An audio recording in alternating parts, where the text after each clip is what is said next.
We're not going to say anything now. I think we're done talking. We're done with our chat. The moment we hit record, we can't talk anymore. Yeah, that's why we got to record straight away. Yeah, we were doing that. We have been doing that recently. It's just today we didn't. We decided to talk for 20 minutes. Yeah. Because I wanted to tell you about my bookshelf. I can tell the listeners about my bookshelf. I'm sure they'll love that. They'll be fascinated by that. I built something, people. I built it myself with my bare hands. That's basically it. Yeah. I just find it funny that I could actually finish, because I don't do manual labour, do I? You're surprised you could finish. Yeah. Yeah. I'm surprised most of the time whenever I finish. I'm never surprised that you finish. Well, yeah. We all know I can finish. All the listeners know that. They've heard so much about your... Yeah, well, they personally know. Do you go round... Is that their reward? You go round to each and every one of their houses and finish them off? Yeah. That could be... That's a double entendre. It could be finish them off as in kill them, or the other thing. Yeah. And that would be quite... I mean, this is what this podcast's really about, isn't it? What? Sex Killing and people? murder. Yeah. Well, the bulk of the sex stuff we talk about is sex abuse and Jimmy Savile and children. So I don't think we should be too... Yeah, maybe, I don't think we should be advertising ourselves as sex and murder. Yeah, maybe not. Maybe. But we do murder. We do murder. No, we do a lot of murder. We do a lot of murder. We do a lot of conspiracy theories, and we do a lot of random shit. Yeah. Like our one-shots. They only end up being... We call them one-shots. I don't know why we call them one-shots at this point. It's just because we have no topic and we decide to talk. Yeah. And we think people might like it when they probably don't. Yeah. Because they're just like, what's the point of this one? They're not talking about anything. Bring back the murder. Speaking of bringing back murders, Matt. Yeah. For fuck's sake. Segue. It's rather early. Well, okay, let's chat some more. What do you want to chat about then? Well, there's loads of things to talk about, isn't there? Let's talk about talking. How do you talk about talking? I don't know. Another segue, Tom, I'm gone. You've just fucked up my segue, because now I just want to murder you. Yeah, I got the segue. So you wanted to talk about a particular murder or murders? Oh, murders. Yeah, I was about to say that. Murders. Murders. Murders. I want to talk about certain murders. The butterfly murders. Have you ever heard of it, Matthew? I hadn't until you mentioned it to me. Because I know murder. You're an expert in it. Yeah, I do it all the time. Yeah, that's why you're so fascinated by it. I don't know why I'm fascinated by it, honestly. It does scare me. I do scare myself a little bit when I realise it's 3 a.m. and I'm still reading up a case file about some sort of murder that's happened. And I was like, what is wrong with me? Just genuinely, what is wrong with me? Why is this so interesting to me? Yeah, because, you know, on TV there's the Crime Investigation channel. Mm-hmm. When I sometimes I overdose on the programmes on that, and they can be quite dark sometimes. Well, maybe not overdose might be the wrong word, but when you watch like a load of programmes on that... Binge watch. Yeah, because they get a bit dark. You kind of feel a bit like dirty afterwards. Dirty is probably not the right word, but you do feel like you feel shit. Sex and murder, everybody. No, you do feel a bit like grim after that. I don't really feel that grim, to be honest. I do. I've got a conscience. That's funny. You should see some of the Christmas presents I bought you. Anyway. Oh, shit. I bought you a few weeks ago those Christmas presents, remember, Matt? Yeah. Yeah. Oh yeah, because Christmas. Because it's January. Yeah. It's January. How late are you? You're like one of those Christmas Eve shoppers, aren't you, or something like that? I said a few weeks ago. I bought them for you a few weeks ago, remember? I gave it to you. We had our Christmas outing already, Matt. Yeah. Your memory, there's something wrong with your memory. There's just, I don't know. It's this podcast that the memory just goes. Yeah. Feels like it's December to me. Yeah. I hate that. Feeling. The feeling of December, the lead up to Christmas. Yeah. And all the Christmas songs are on. I know. Okay, let's just stop talking about Christmas, because it was ages ago now. Yeah, I mean, it's not even relevant we need to get ready for Valentine's Day. Oh, don't start that again. That's going to be in a couple of weeks. Yeah. But intro music. You all right? Welcome to the Dorks Deduction Podcast, where we talk about stuff.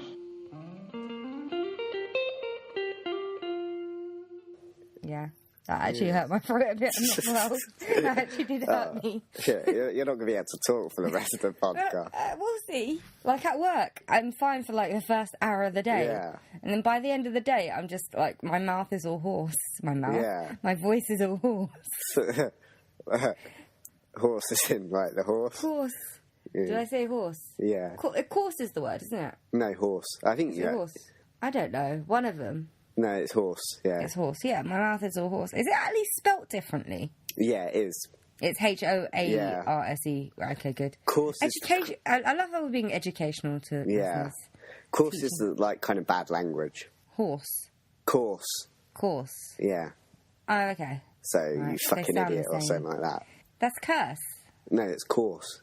I wouldn't know. kind of I thing. use bad language all the time. No one's actually said anything about You're it a to very me. course person, so...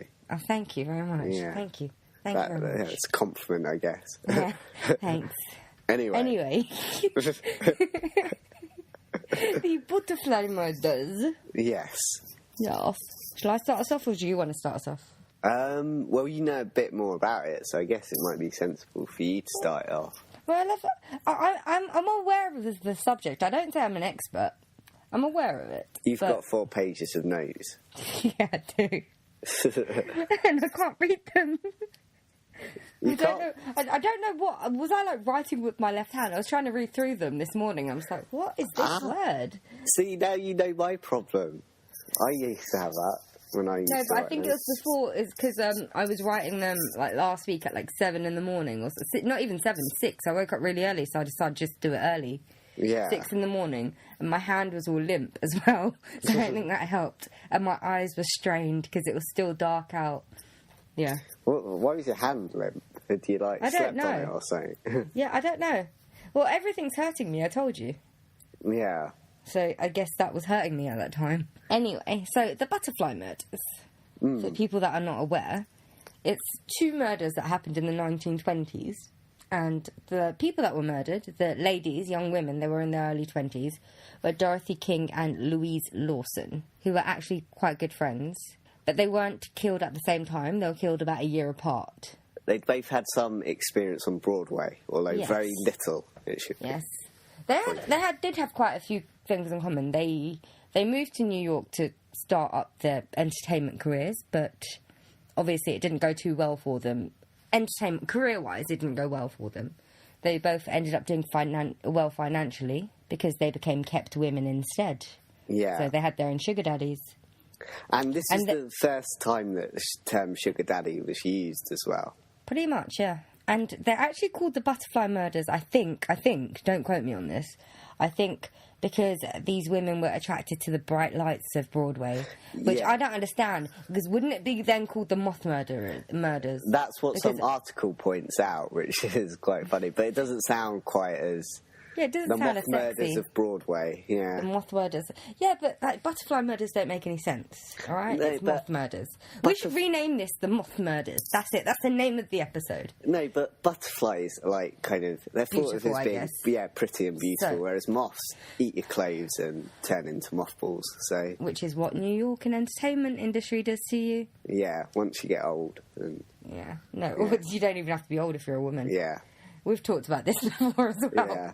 Anyway, this is also going to... Yeah, that's it. The title of this episode will be The Butterfly Murders, and in brackets, The Moth Murders. Yeah. So, Dorothy King was... Should we go into Dorothy King first? Yes. Because she was murdered first. Yeah. Spoiler. But she was murdered first. Spoiler. So, Dorothy King, she was known as Dot King.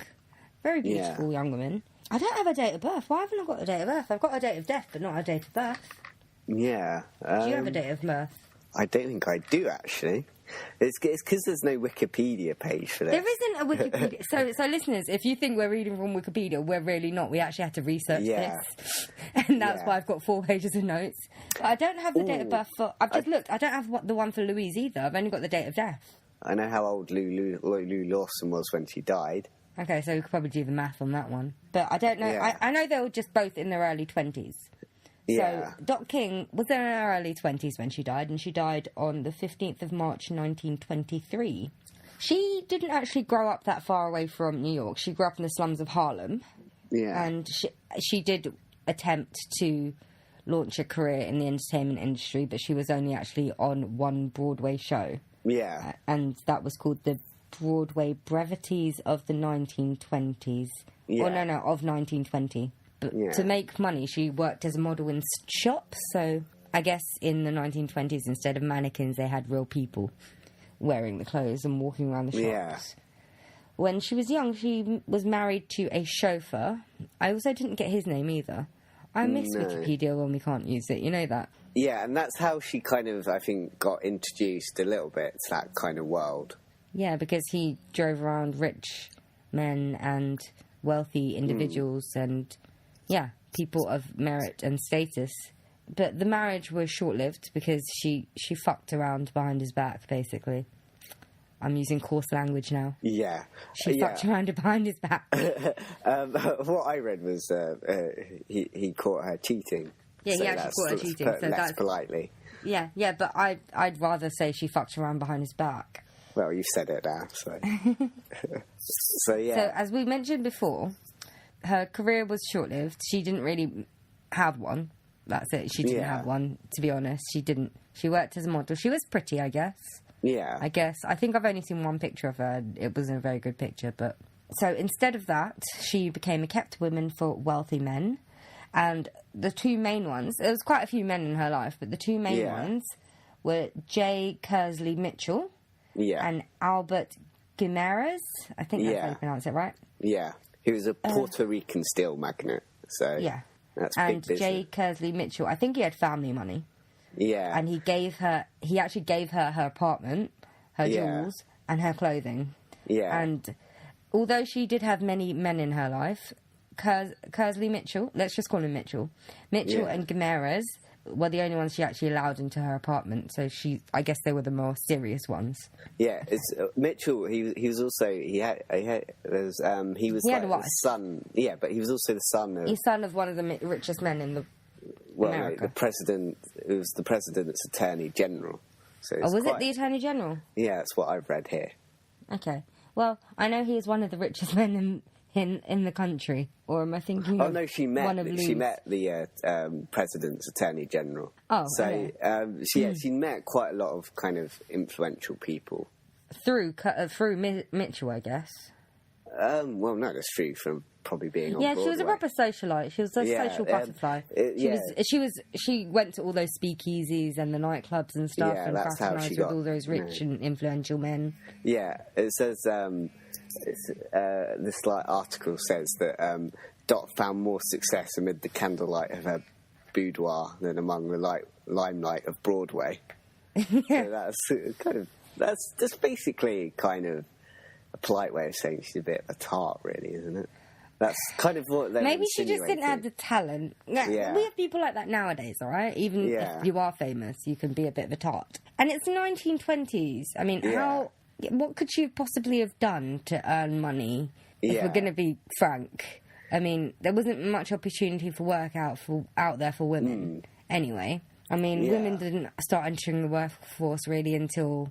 World War II, when the men had to go off to war. So this was in early 1920s, late 1910s. Yeah.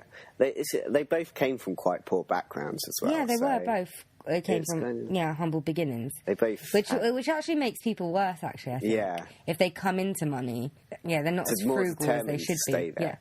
Yeah, but I think they spend more. Yeah. Because they know they haven't had this money before, they haven't had all these possessions before, and they just want more. Yeah. Whereas rich people, I don't know how to explain it, they're more frugal, I guess. They're not really outlandish about their possessions. They have the wealth, it's always been there.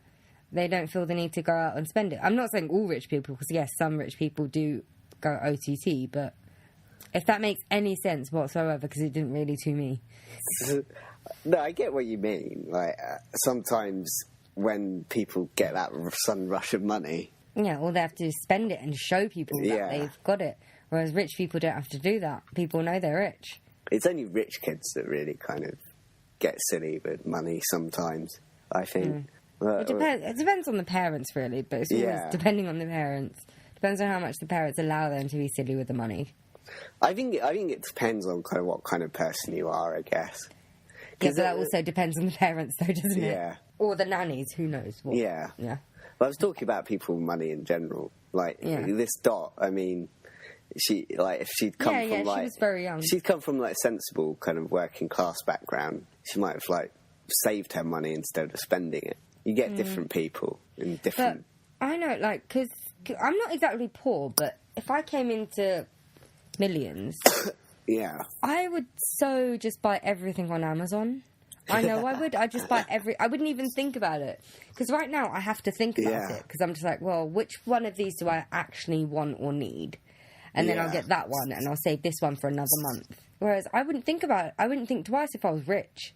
I'd just be like, I want that, so I'm going to buy that right now. I want that, so I'm going to buy that right now. I'd buy all the DVDs on Amazon. I just know I would. You'd buy everything that's on your watch list. Your wish list. Pretty much, yeah. Because your wish list is massive. It's huge. Yeah, when I told you to make one, and then I went on it, and I was like, oh shit, does he expect me to buy all the shit for him? I told you why I made that, and it was just to remind me that I needed it as well. No, that's how I use mine, because, my wish list, I think only a few people have actually bought me stuff off it. Most of the stuff I buy myself. Yeah. It's just to keep an eye on it. At one point, because you get like the Amazon basket, I had that completely full at one point. You could make it full. Yeah, it's maximum like 600 or so like that. You put 600 items in your basket. Why? And it started deleting things once I'd put too many in. Why did you put 600 items in your basket? Because I wanted them. Yeah, but you do realise you weren't going to be able to buy it, and it deletes it after a certain amount of time anyway. No, not after a certain time. There's still stuff from years ago in there. Really? Yeah. I just save mine for later if I'm planning on buying them soon. Yeah, that's what I do. The save for later bit. Oh, okay. I thought you meant you actually put it in your basket. No, that's to check out. Same thing, pretty much. Okay. Well, anyway, if I came into a shit ton of money, I'd be spending left, right, and centre. That's all I'm saying. Yeah.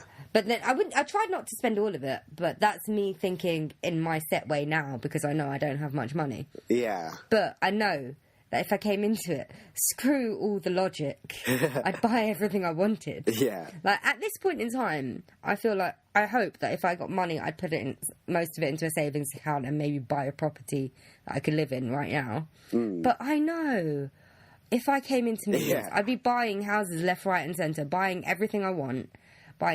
Travelling everywhere I want to travel, doing whatever I want to do. I would not be frugal, and it sucks because I wish I would. So now I sort of don't want to come into money because I don't want to be like that. Do you? I don't know because I don't. Well, no, I don't think I should be able to have everything I want. Yeah, because I think that would just make me even more spoilt than I am. So you're worried it'd make you like annoying or something like that?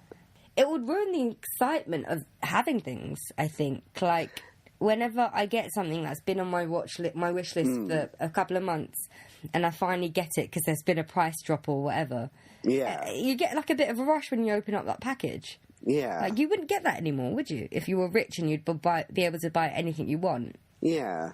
I think if you're going to be rich, you've got to be measured about it, I guess. Yeah, but I don't think me and you, anyone our age, so maybe you have a point. I don't think we'd have the maturity to be smart about the money coming into money. We don't have the maturity to do anything, to be honest.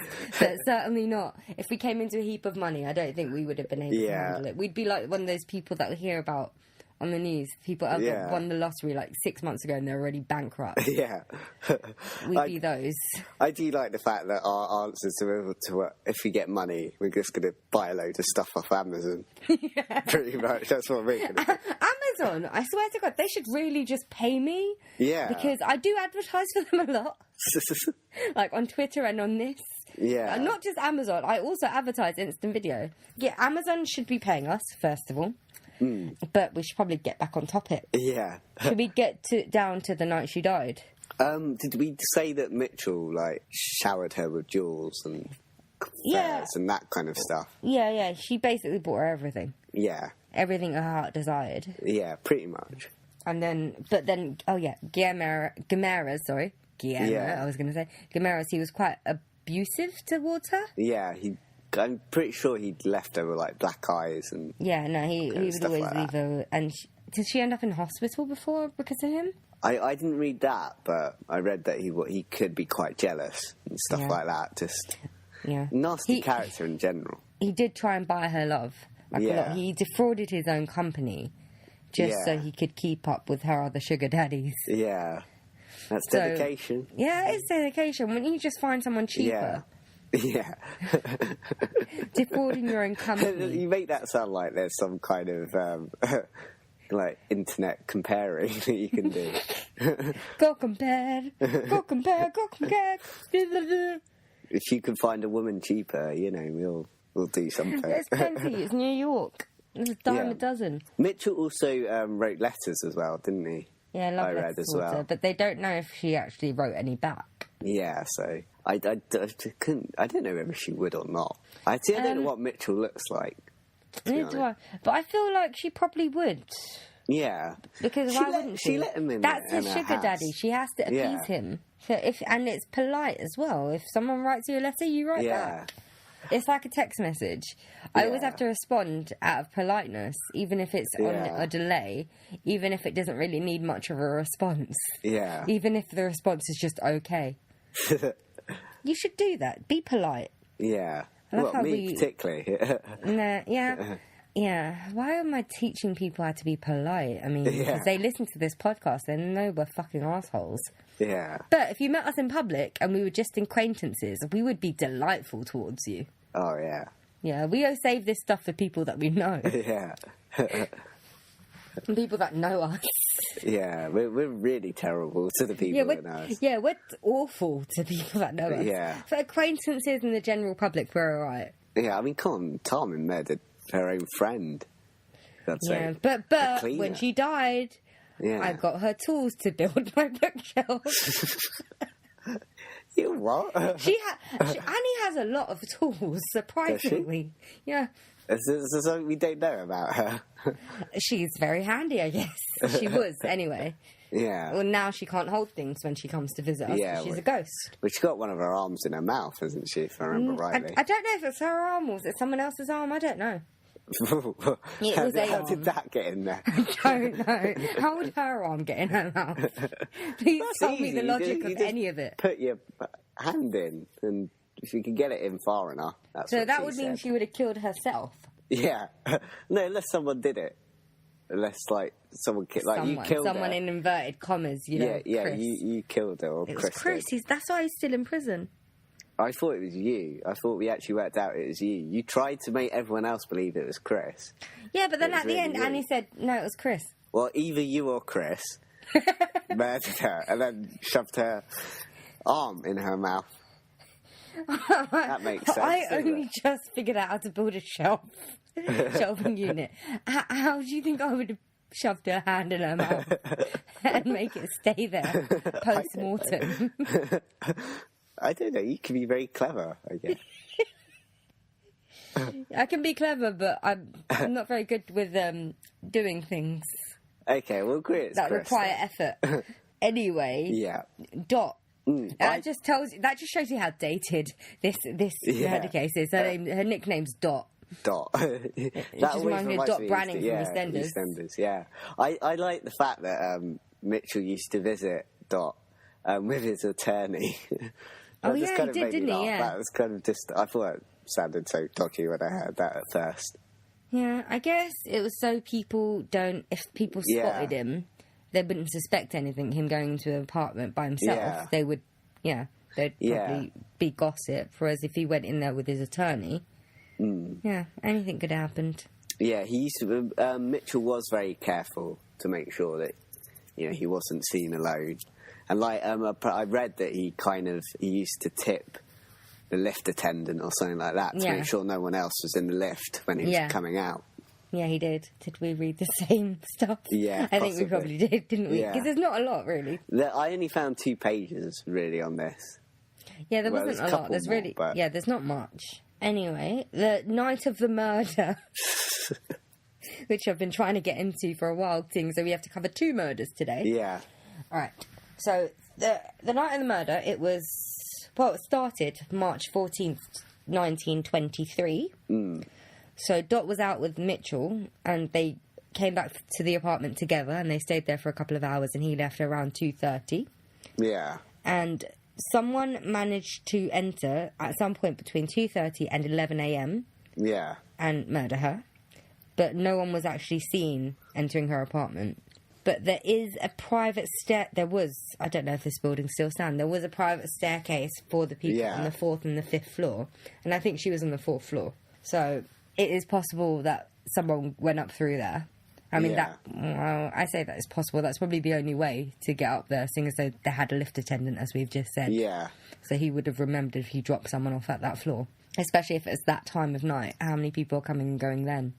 Yeah, I wouldn't have thought a lot. So the maid arrived at about 11 a.m. I find it annoying that she has a maid. I mean, she doesn't do anything for a living, but whatever.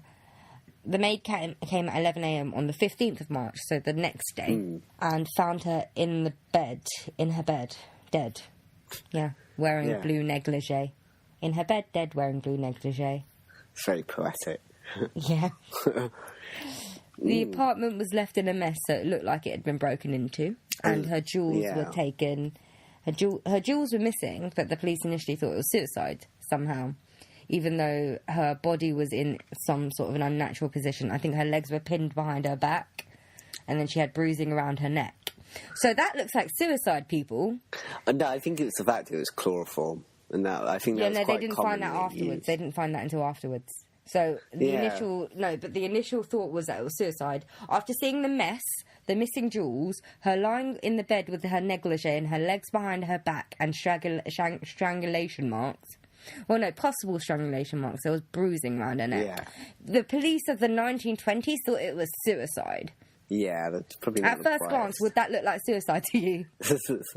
And we're not detectives. Yeah, it's pretty hard to kind of make bruise marks on your neck. By yourself, It's hard to strangle yourself. It's hard to even hurt yourself, because I think, like, subconsciously you'd stop hurting yourself before you actually get to... Yeah. It's like tickling yourself. Like, you could be ticklish when other people are tickling you, but when you do it yourself, you're not gonna, it's not going to affect you. You tried that. What, tickling myself, yeah? Because I'm really ticklish. Whenever anyone, like, so much as touches me, I start giggling. But whenever I try and do it to myself, no, it doesn't work. Yeah. Yeah. So anyway, so the bruising would indicate possible strangulation. Yeah. But the police did find chloroform later on when they actually looked at shit. And they determined that that was the cause of death. Well, they actually found a bottle of chloroform in the bedclothes. When they searched for the bedclothes, they found the bottle of chloroform. So that... How is that different from what I just said? What? What did you just say? I just said, like we said before, they found the chloroform and they determined that's what killed her. Oh, I didn't hear that bit. I just thought you were going to add another point. And I'm just like, but you're just saying just exactly what I said, just in different words. This is you and Wikipedia all over again. I was more precise, though. Oh, I said it was found amongst the bedclothes. Fine. Which is where it was found. Okay. The time of death was sometime around 6 a.m. in the morning. And they figured that out through the body temperature and rigor mortis. Ooh. Rigor mortis. So we need to explain what rigor mortis is. It's when the body goes stiff. Yeah, stiff. Yeah, it's when the body goes stiff. Like, you know when you die, your body goes stiff and cold. Yeah, we should add that happens when you die. It's not. Yeah. It's not when you get a rush of blood. Certain parts of your body may go stiff while you're still alive. That's not rigor mortis. That is not rigor mortis. But yeah, rigor mortis, you die, you go all cold, and your body goes all stiff. But funnily enough, guys, dead men, they do get erections when they're dead because everything goes stiff. Tarmin, you really got to stop kind of looking down there when you kill people. That's not why you kill people, is it, Matt? That's the bad way of giving a man an erection. Telling him. Okay, it's fine. But yeah, guys get erections when they die. Anyway. Okay. Anyway, I just we figured move on from that kind of thing? Yeah, let's move away from it. So, so the apartment was a mess, of course, like we said 15 fucking times at this point. That's a lot. Like, see, for the maid, that's a lot of, bother for her. It's a lot of work. Yeah. Like, she's used to just picking up after this spoilt brat. Yeah. And how much mess could she possibly make on a day-to-day basis? Yeah, these murderers clearly weren't thinking of the maid. Yeah, I know. And the maid has enough to deal with anyway. She has to clean up after the dead body. Yeah, that kind of thing's not nice. No, it's really not. Yeah. I hate cleaning up dead bodies. It's awful. Fucking awful. Anyway, so £15,000... I was going to say pounds. $15,000 worth of jewellery was missing from the apartment, as well as the love letters that Mitchell had sent her. So, this was suspicious, wasn't it? Yes, but... the suspicion was that it was blackmail. Or that was the reason why, she'd been accidentally murdered, I think, was someone's theory, the police. Possibly, because chloroform you could use to put someone, knock someone out. Yeah, there was the police thought it may have been robbery, but that'd been rather lucky. I never like robbery theories, because murderers they could always mess up a place and remove some stuff to make it look like a robbery, so it looks like it's some random attack. Yeah. Also, I think the fact that it was jewellery and letters, it seems like they were after something in particular, I think. Yeah. I have my own theories on this, but let's go through all the events that happened and we can go into the theory of this one. Yeah. Okay. So the letters from Mitchell were missing. So again, that could throw some suspicion towards him, but he managed to provide a pretty solid alibi, which I don't know about. Yeah. I don't know what the alibi is. What's interesting is he immediately went to the police as well for questioning. Yeah, he did, but... And that's going to be interesting because for the next murder as well. Yeah, that will be, actually. So, and the other man in her life, Gameras... He was, like we said before, he was abusive. And it was getting to the point where she was thinking of pressing charges, I think. Yeah, but my opinion of it is, why don't she just stop seeing him first of all, and then if he persists... Yeah. File charges against him, because I think she was still seeing him at the time of the murder. Yeah. Maybe she and he was trying to convince her to do something. Yeah. He was trying to convince her to extort someone for money. I don't know. It's one of those weird things. He might have had a kind of power over her, I guess, in a way. Possibly. But then, if he had a power over her, wouldn't he stop her from seeing Mitchell?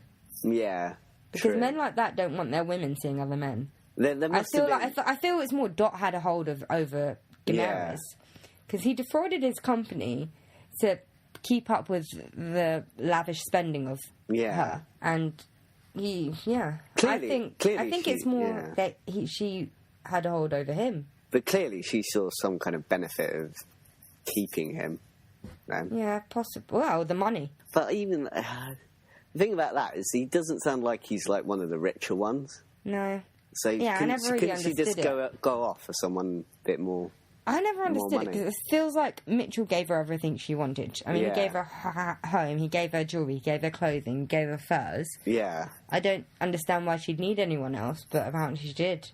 Because it wasn't just those two. Those two are just the main ones. There were other men in her life. I'm just going to try not to make derogatory comments about these women that we're discussing. Yeah. But anyway, Guillermo's did come up with an alibi. He came up with one. We're not quite sure if it's a real one or not. Well, he actually came up with two, didn't he? Two? Yeah. I just got the McBrien and the attractive blonde one. Well, that's two people, isn't it? Oh, okay. No, I thought you meant two separate scenarios. No, two people. You meant two people. Yeah. Okay. Yes. Okay. So we've got the same one.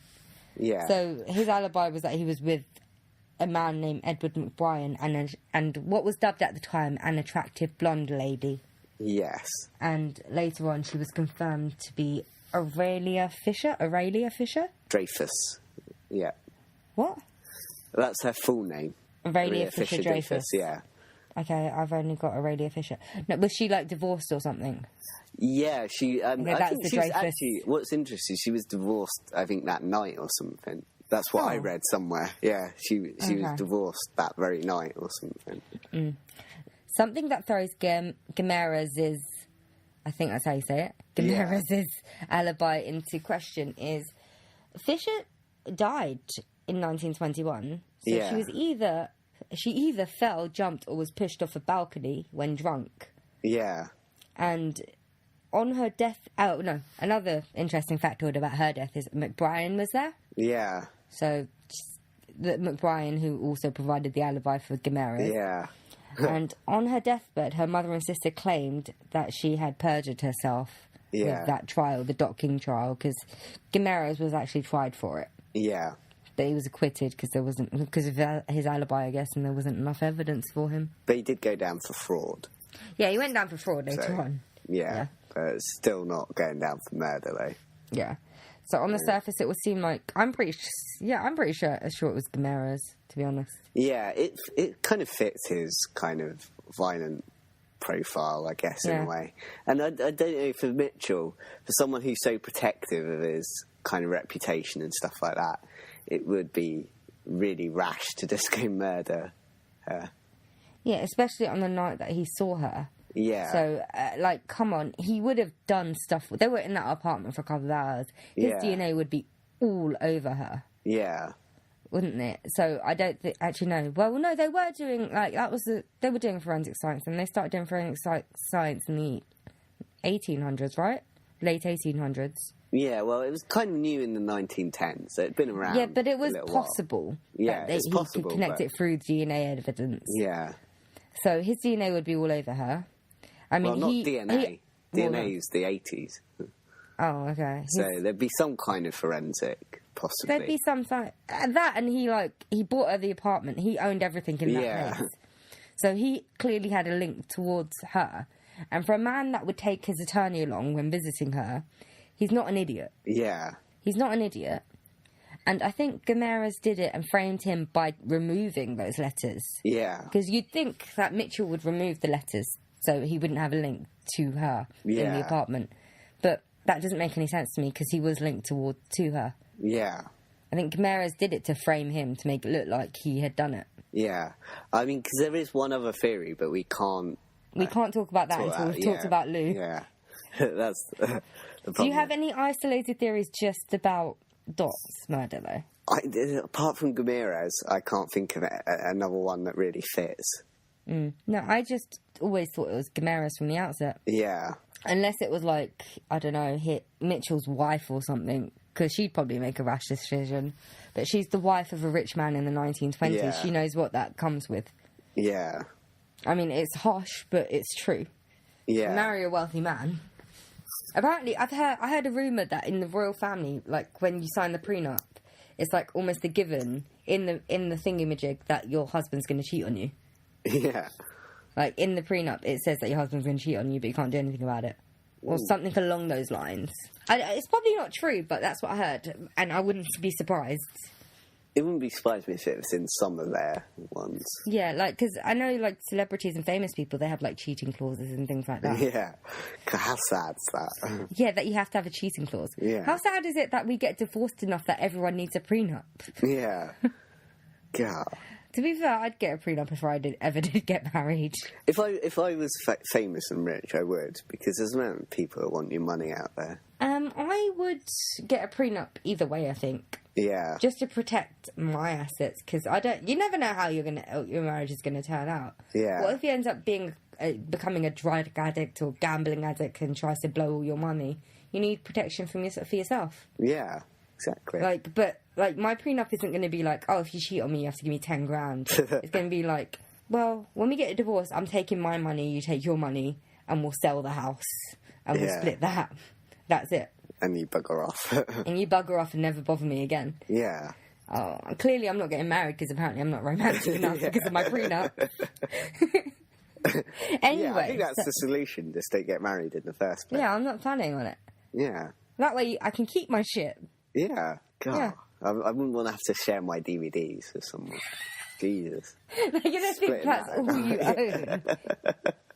They're going to think that's all you own, but I bought you Paddington last year. Yeah.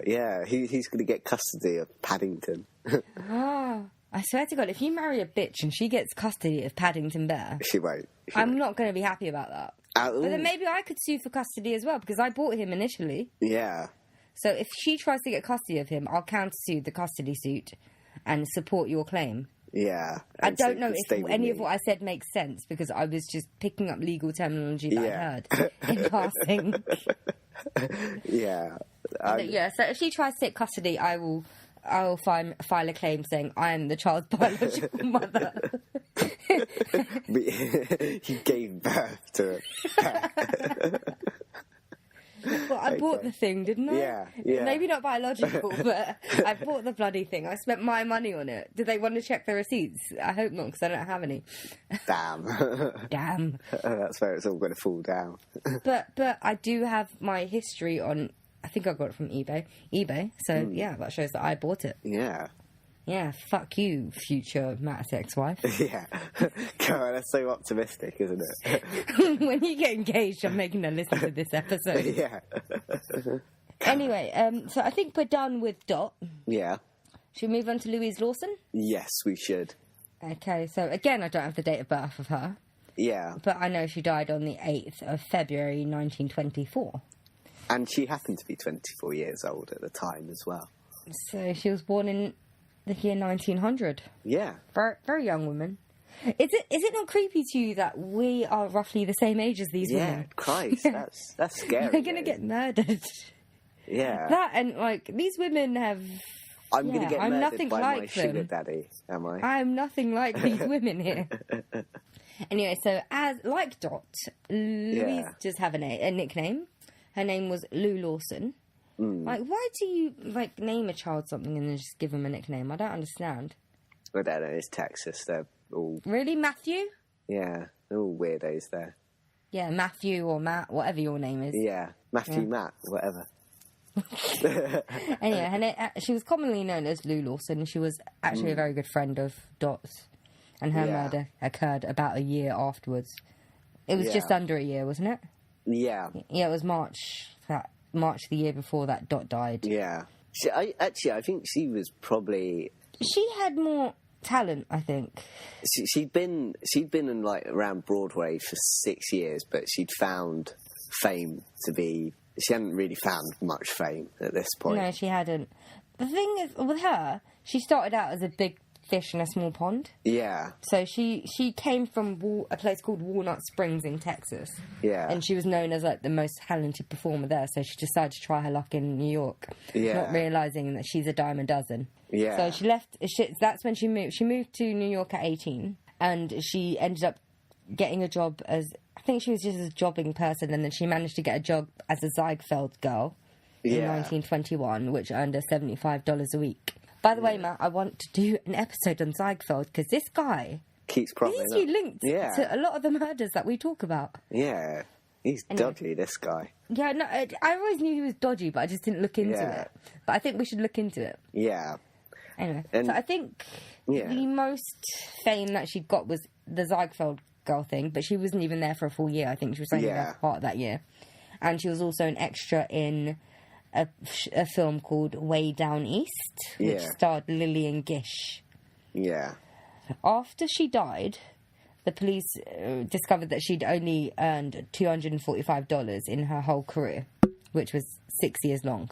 Yeah. Which isn't a lot, is it? Not even back then, right? That's not even back then, because I know inflation. Yeah. Yeah. So instead of becoming famous the way that she hoped, as like Dot King, she was frequented these speakeasy and underground nightclub places. Do we need to tell people what speakeasies are? You can explain that. Right, so you know Prohibition, right? Yeah. That happened in America in the 1920s, so people weren't allowed alcohol or consuming alcohol, and I think that's how the speakeasies popped up. It's a place where you could... Did you not know this? No. Okay. It's a place where you could... I think this is what it is. I didn't actually research it, but that's what I've always known it to be. But it's a place where you could go. It's like an underground nightclub where you can go have alcohol, do whatever you want, gamble, do whatever you want. Yeah. Does that not sound about right to you? Yeah, that sounds right. Maybe I should have researched this. I'm going to look like a proper idiot if I'm wrong, aren't I?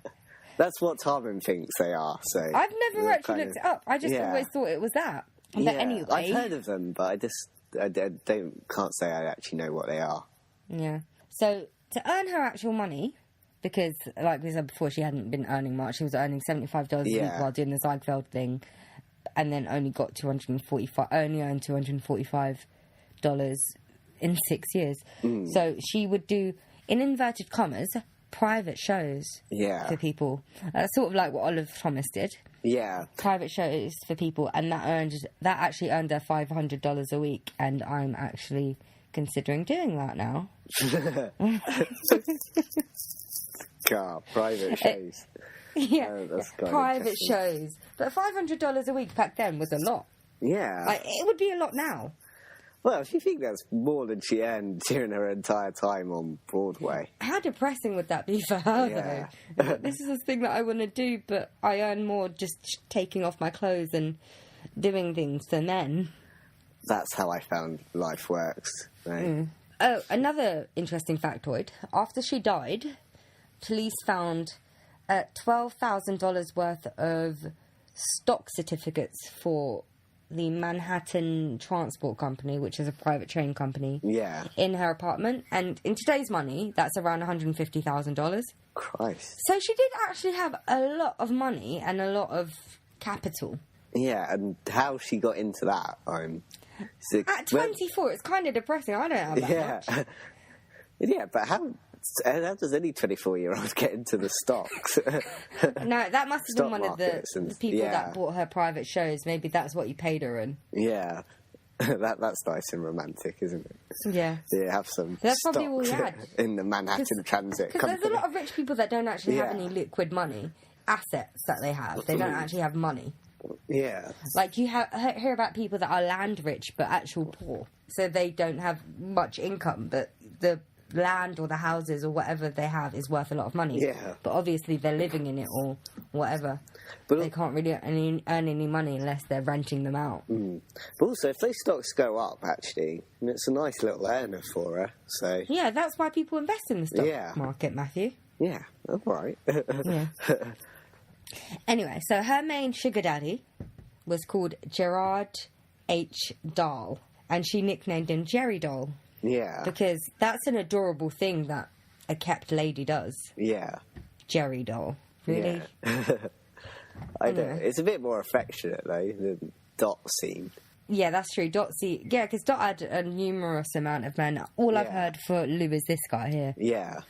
But then she did do a private show, so I don't know. Maybe she did do other things, who knows. Funny factoid about him. I just like what he said about her. Yeah, no, I was about to say it. Yeah. After she died, I love how we're talking about all the stuff that happened after she died. We can actually go into the night she died. We'll do that in a minute. Yeah. But after she died, his statement was, Miss Lawson was an accomplished pianist, and I was interested in her talent. So as far as any other inferences are concerned, they are called defamations. They are called defamations of the dead.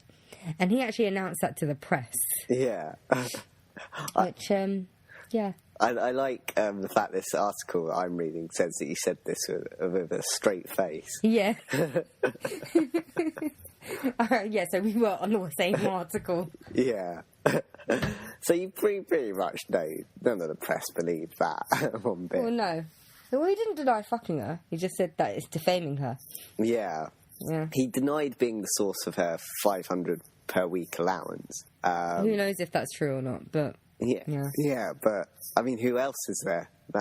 Yeah, there's no... And all those things in her home, there's no evidence that she actually bought them herself. Yeah. So even if he didn't give her that money, he might have been buying her those items. Yeah. Because her dog alone costs around $700. Yeah. Yeah, it was like a Cairn Terrier or something. I can't read it. Cairn, yeah. I can't read my writing. Yeah. Something Terrier, and it costs about $700. So that alone is more than her allowance. Yeah. But also, her apartment was like, everything sounds like it's just the most expensive stuff you can imagine. Yeah. Like the furniture and oriental rugs and stuff like that, and a baby grand piano, I mean, and original paintings as well, and they're not cheap.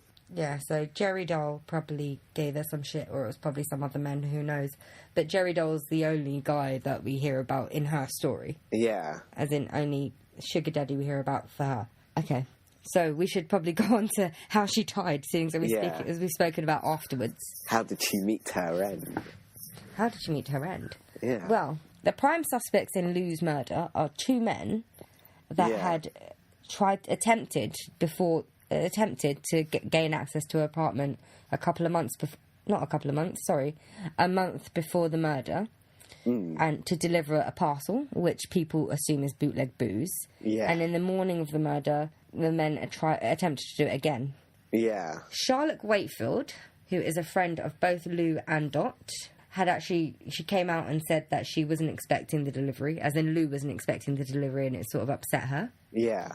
And allegedly, the men gained access to the apartment on the 8th of February, which was the date of her death, and then tied her up.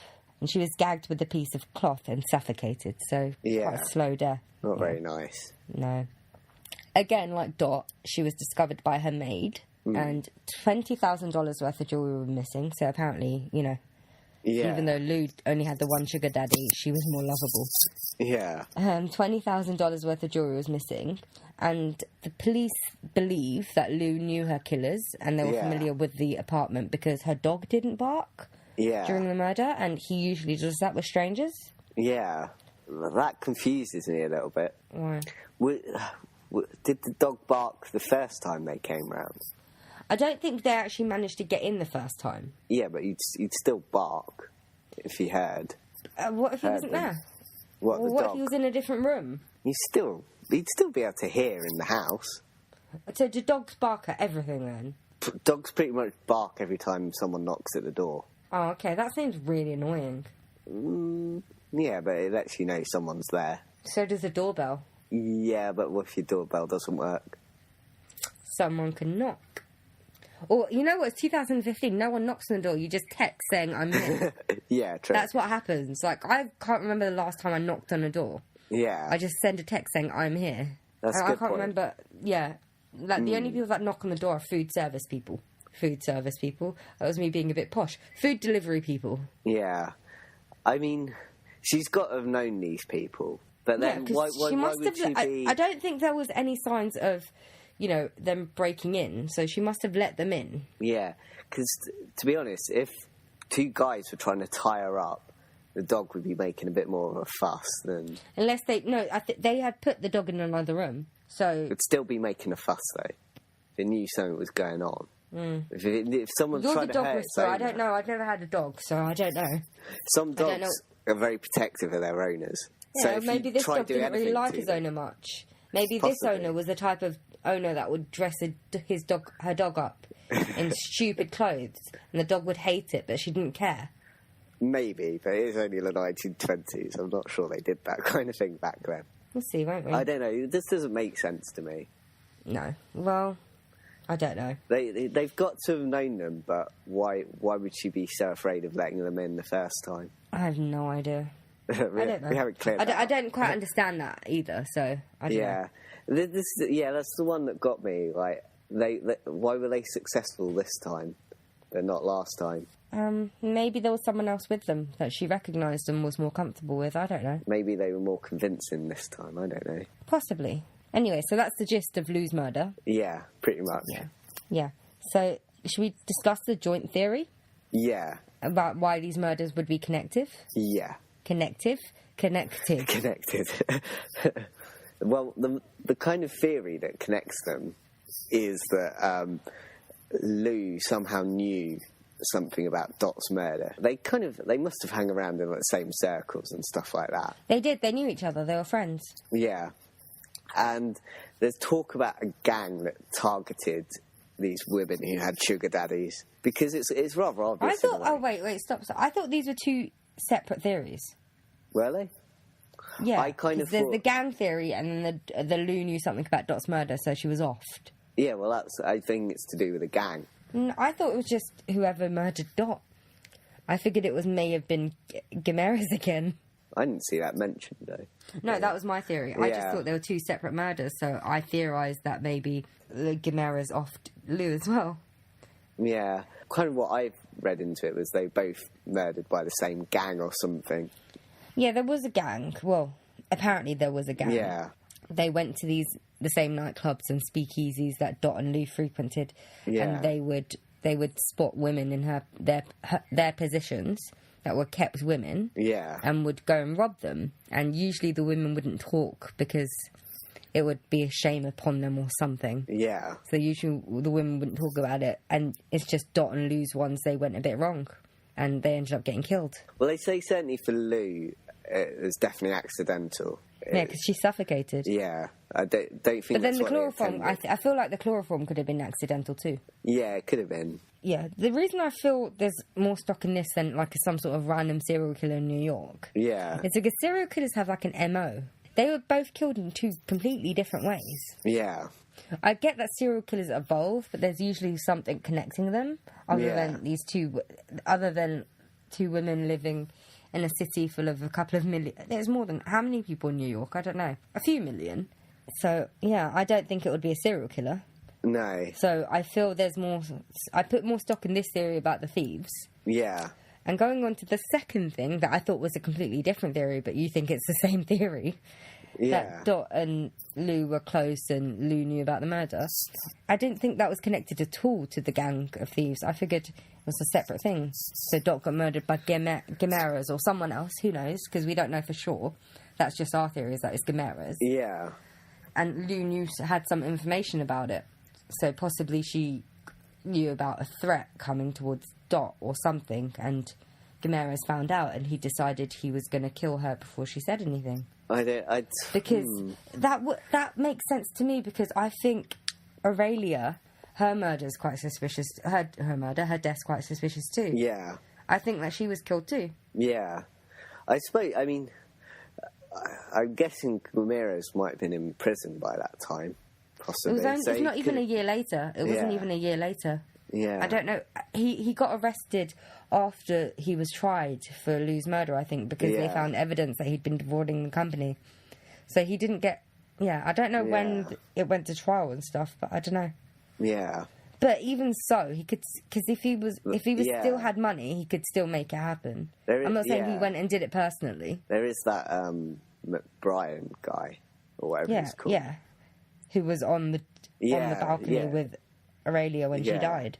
So I did not link those two theories together. I thought they were two completely separate theories, and I figured Guimara's, I keep getting his name wrong, Guimara's was linked to the,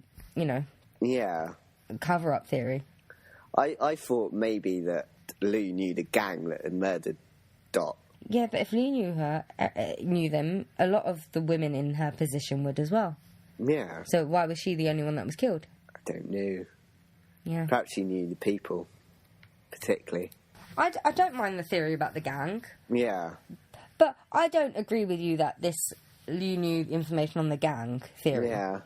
I don't agree with that. I just think it's a completely separate theory. She knew something about his death. Dot's death. She may have known something about Dot's death, and that got her killed. So maybe it was an accident. Her death was an accident. Maybe the person was trying to find information out about it, and it went wrong. Yeah. Or they got distracted or something. I think the thing is, because like with Dot, those letters like that, they're kind of important. But with Lou, there's nothing like that. No. So I was wondering how important the letters are. I think it's Guimara's. I just basically think it's all Guimara's. Because he was... Okay, I'm not going to say he definitely did it, because I can't say that, because it's like... You could get done for slander, can't you? Yeah. But all the evidence points towards him. And I get that the removal of the letters throws some suspicion towards Mitchell. But it doesn't make sense to me. Why would that be the thing that throws suspicion to... Because there's a clear link between Mitchell and Dot, anyway. Yeah. With or without the letters. I think that was just done to frame him somewhat. And then you've got the Aurelia, who died. Her death was suspicious. Yeah. And she admitted to perjuring herself on her deathbed. And you get so many deathbed confessions, but nothing comes of it because there's a deathbed confession. Yeah. But I think for Gamera's to want to, like, murder Lou, she either has to know that his alibi is false, or she has to have some knowledge that it was him that murdered her. Well, but, like, we've already discussed, Lou's one, the police don't think it was supposed to be a murder. Yeah. They think it was accidental. So maybe it was just them trying to get information and it went wrong. So he was trying to threaten her or something like that. Yeah, like, that's why she was tied to this chair to restrain her, and he was trying to get information out of her, and then it went wrong. Possibly. That's what I thought that was, like... I think with both... I mean, I'm sorry, what I read, the stuff that I read, it did not link Gamera's to Lou's murder. That's just the theory that I came up with, by the way. The only thing I read, where my theory pops out, was that Lou might have known something about Dot's death. So that's where my Gamera's theory comes from. Yeah. Do you know what? I think for both of them, I actually think it's just gangs. Or it could have just been two separate, unconnected murders. Yeah. It's just a coincidence that they happen to know each other and live in the same city and do the same thing. I just think, for me, the gangs explains it both. Because the gangs, I think the gangs would have known about Mitchell, and so would have maybe known there was a connection as well. The gangs, I think, yes, it's possible. But the Gamera theory, I think, is more interesting. Yeah, possibly. Yeah, I think Gamera's is more interesting, because there's at least two possibly suspicious deaths there. Yeah, at least two. After Dots. With the gangs, I feel like there should be more murders out there. Maybe there are. That could possibly be connected to them. Yeah, that might just not have been connected to them. Maybe someone else got done for it. Yeah, so that's what I think. So, yeah, the gangs is probably more likely. Yeah. Gamera's is more interested.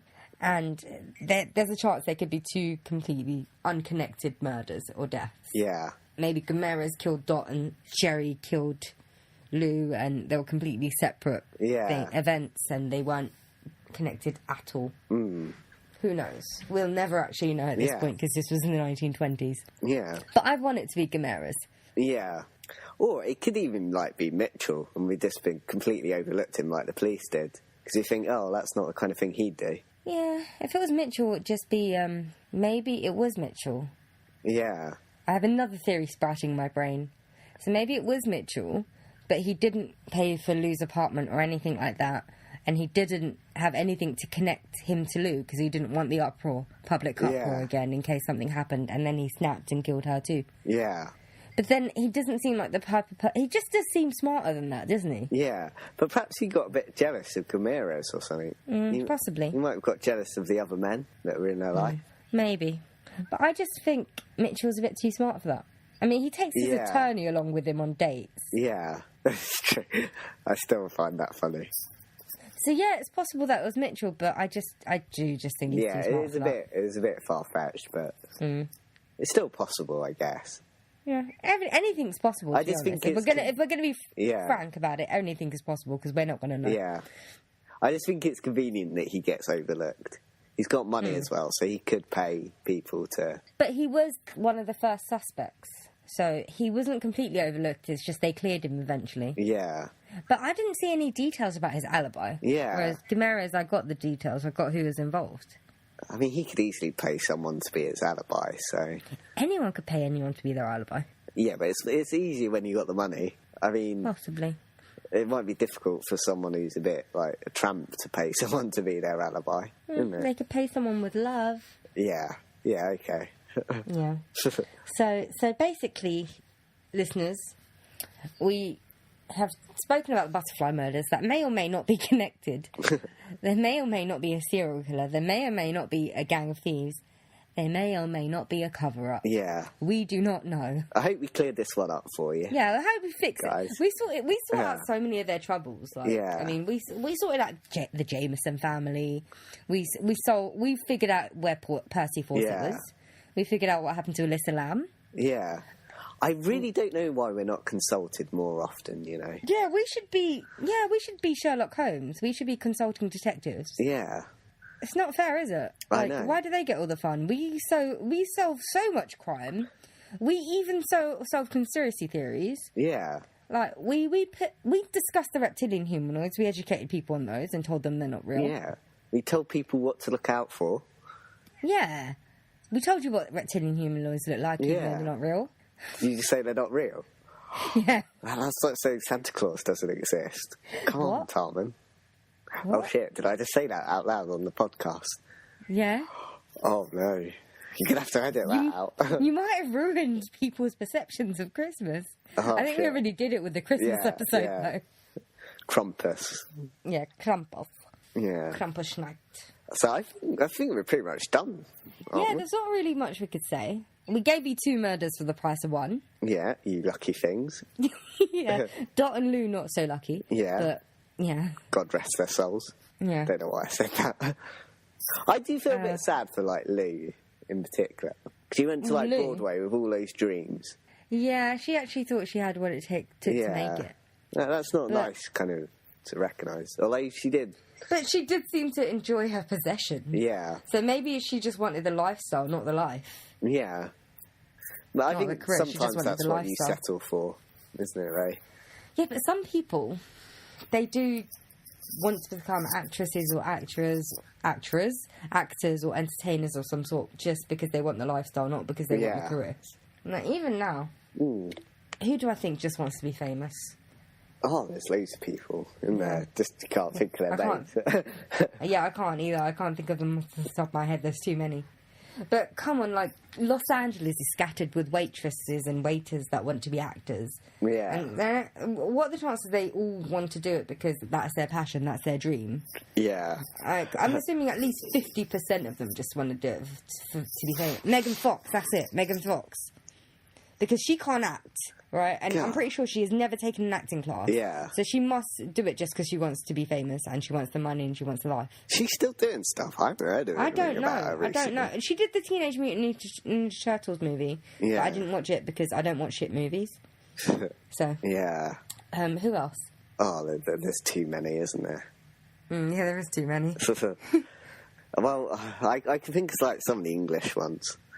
Like there's English ones I can't really think of because most of the ones that I'm aware of go to like all the drama schools and do the training and do the theatre. Yeah. And you only do that if you actually want to do the job. I was thinking some more like those shit television presenters, like there's that Rylan who came off one of those. Oh yeah, all those programs. people that go into the X Factor and those sort of in inverted commas talent shows. Yeah. So all those people that are from those talent shows. You know those ones that they'll be on X Factor, then they'll be on Celebrity Jungle, and then they'll be on whatever reality. Yeah. Like basically anyone that's on I'm a Celebrity got me out of here, even though they're not celebrities. Yeah, pretty much. Yeah, they just want it for the lifestyle, the attention. Yeah. Anyway. There we go. Anyway, we bitch and moan about celebrities a lot now. Yeah. We really should. Even though we did that episode where we were defending them. Yeah. It was the fan worship one, wasn't it? Yeah. Yeah. We should just do a celebrity podcast. Yeah, we're so undecided about our opinions, though. Like, we change from week to week. Yeah. Like, one week we're defending celebrities, and next week we're bashing them. Bashing them? Literally. Bashing them. Yeah. Knocking them. Knocking what do you want me to say? Knocking them off. Insulting them. Anyway, we hope you enjoyed the 2 murders. Why was I about to say that? That's a slightly Yeah, I shouldn't have said that. No, right. You should not. We hope you enjoyed this episode, not the 2 murders. Yeah. Because they're gruesome. We hope you enjoyed this episode and you can join us again next week. Well, you don't have to. Well, you don't have to. But you also don't have to Facebook, Twitter or email us, but I recommend you do. The email is thedorksdeduction@gmail.com. Yeah. And you can just say we're shit, say we're great, give us topics, because we have trouble thinking of them nowadays. So yeah, you could do all that. And if you can't, then I don't like you anymore, so you do go away. I shall be emailing to tell us we're shit. You're going to email us to tell us we're shit? Yeah. Okay then. All right. So, goodbye from me. And a goodbye from you. Huh? It's a joke. Okay. All right. All right, bye. Bye. Oh, in the meantime, I'm just going to Google speakeasies just to be on the safe side. You could tell them next week what that actually means. Tell them next week.